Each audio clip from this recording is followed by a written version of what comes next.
Hi, this is Deborah Clutter. For this month's In the Hoop bag, I have something a little bit different.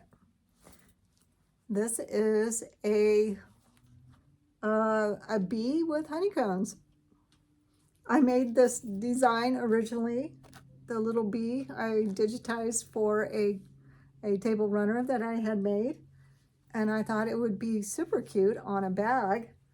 So this one has cork that's inlaid or appliqued on in the honeycombs. You can see the quilting, and I think it looks really beautiful. Now this is cherry wood fabric. I've had it for many years and I think it looks really pretty. And that's the back. I actually have some bees and honeycombs on the back, or no, flowers, I'm sorry. This is a top zipper. This is the one that faces the front, and I put little lobster claw clasp on this so I could hang it on my belt loop. I don't know if I'm going to wear it. If you haven't noticed, I wear black most of the time, so this would really stand out. So I don't know, but I thought it would be nice, you know, if I need to carry my phone. I usually don't even carry a bag, but my husband pays for everything, so I don't need to. But I still thought it would be kind of cute, so I made it so I could hang it on my belt loops, or I could put a strap and just attach this strap also. So I hope you like this one, and I hope you have fun. Thanks. For this project, we're going to need a 14-inch zipper, 2-inch by, I don't know, this is probably about 14 inches, some scrap cork, some batting, 9 by 10.5, a front piece, 9 by 10.5, a back piece, 9 by 10.5, and 2 pieces of lining. I am going to interface this with Pellon 808, and that's all we're going to need. I haven't decided if I'm going to make this a wristlet or if I'm going to make it a crossbody bag, and I guess we'll see as I go along.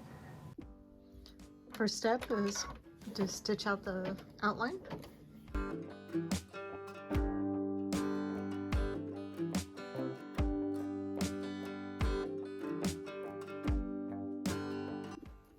Place your batting, and we're going to tack that down.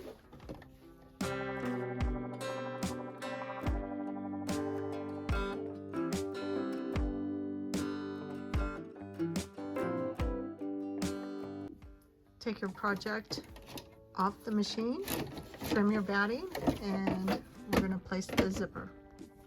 So I placed my zipper with the zipper head facing up in between the lines that were left and taped it down. And the next step is to stitch our zipper down.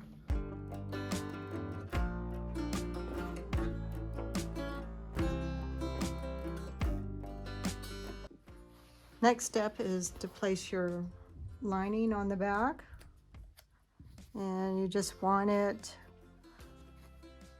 right below that stitch line right there.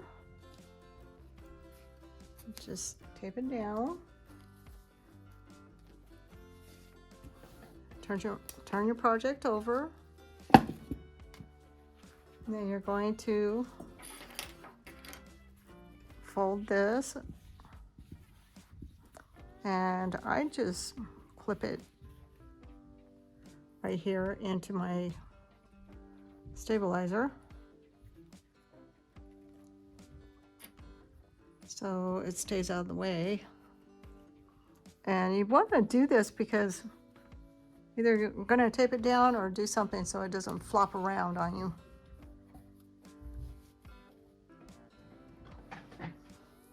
Next thing you want to do is place your front, and this is my front. Nice piece of cherry wood fabric. I've had for, God, I don't know how long.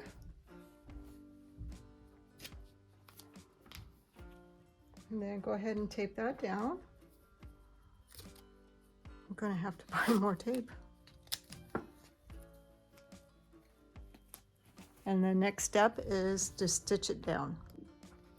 All right, I'm going to start the step to stitch this down.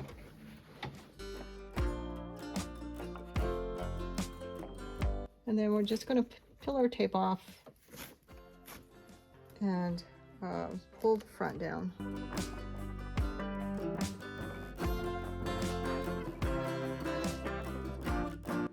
Once you have it taped down, then you can go ahead and make sure your hoop is secured and stitch down the front.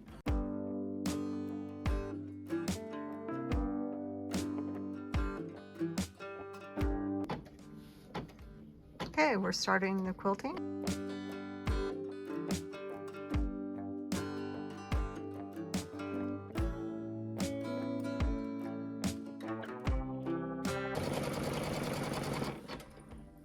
That quilting looks really beautiful on that cherry wood fabric. Look at that. Isn't that pretty? All right, the next one is to do the decorative stitching at the top, and I changed to a darker brown color.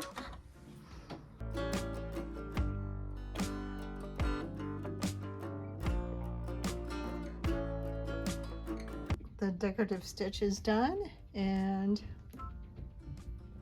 the next step is to place our cork. It's going to stitch a placement line for the cork, and if you want to see where it's at, you probably want your thread to be a different color than the quilting. So I'm going to go ahead and try it with this color that I have on. So yeah, it's difficult to see, but it's these three guys right here that we need to place our cork over.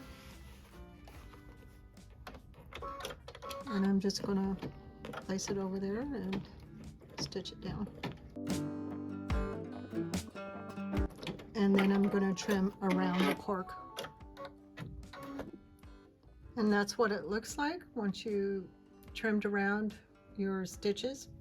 Trim the cork around the stitches, and how close you want to get, that's going to be your own preference.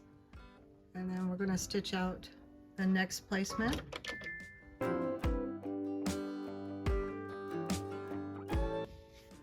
And then we just place our cork over it and stitch it down.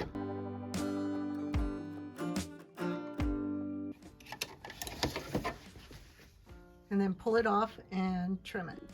That's what it should look like after it's trimmed. And then we're going to go ahead and stitch the next placement.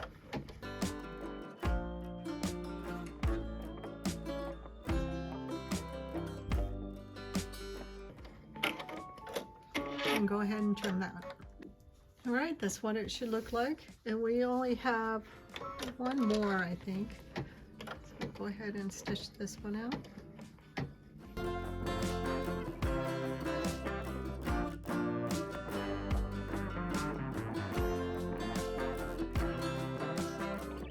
Well, it appears we have one more honeycomb to do.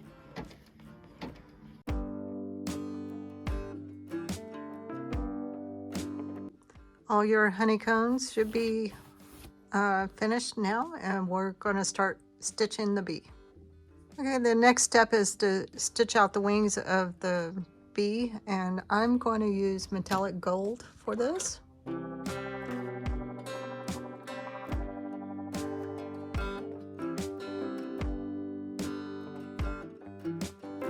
All right, we finished the wings, and I think they look really beautiful in the gold. I think it turned out really nice. So now it's time to stitch out the body of the bee.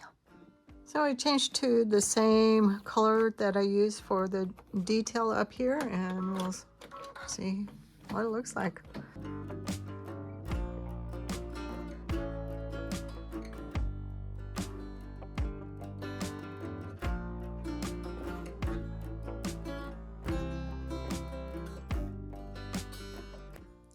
the bees all done. I think it looks really pretty. And so the next step is actually to pull your lining down on the back, and we're gonna top stitch the lining on. So go ahead and start the top stitching.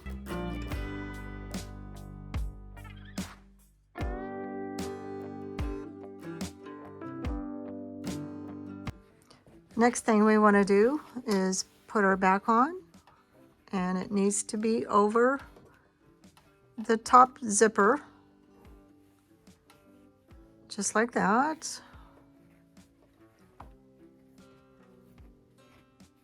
And we're going to stitch the bottom part of the bag on.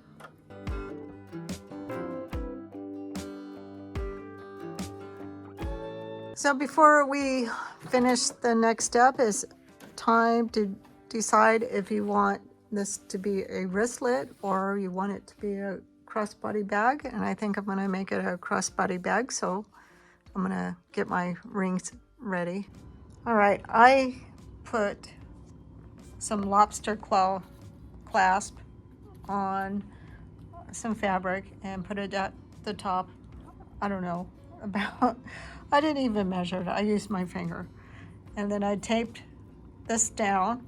So wherever, if you're gonna do this, then put it at the top wherever you want it.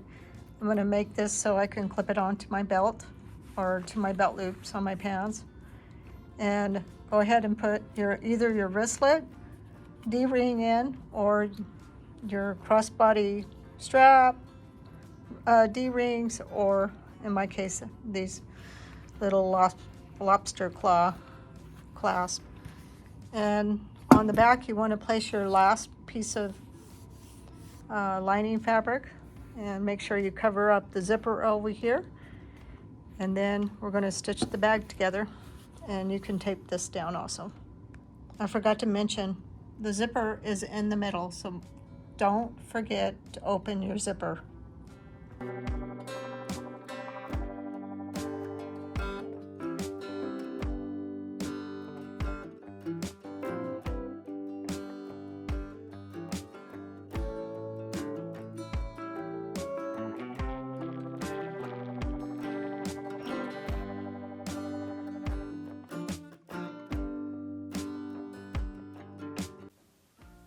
All right, so here's our project out of the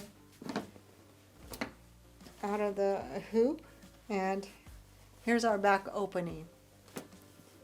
We want to make sure we cut and leave this open.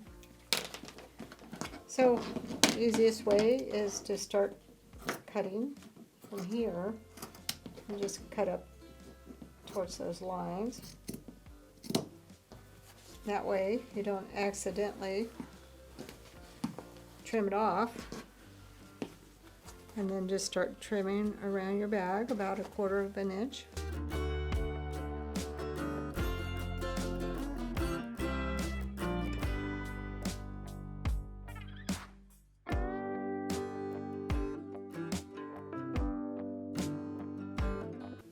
And then I'm going to cut all of this other stuff that's not the lining. This is the lining. I'm going to trim this other stuff.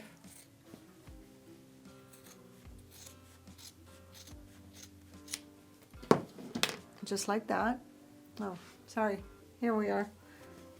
And then we can go ahead and turn our bag.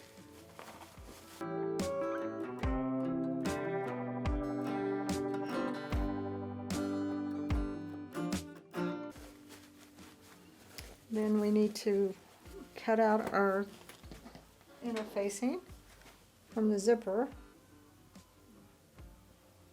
If you hear some noises, it's my husband's TV.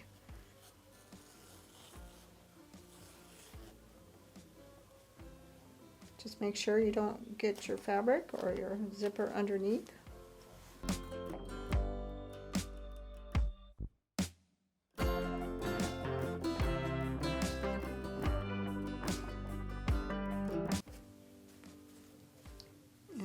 It should look like that. And then you want to close this up before we move on. So I'm going to go ahead and sew this real quick.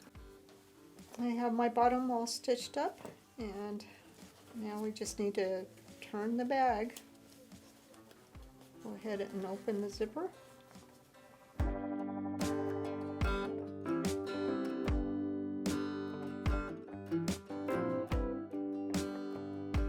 And there's our bag.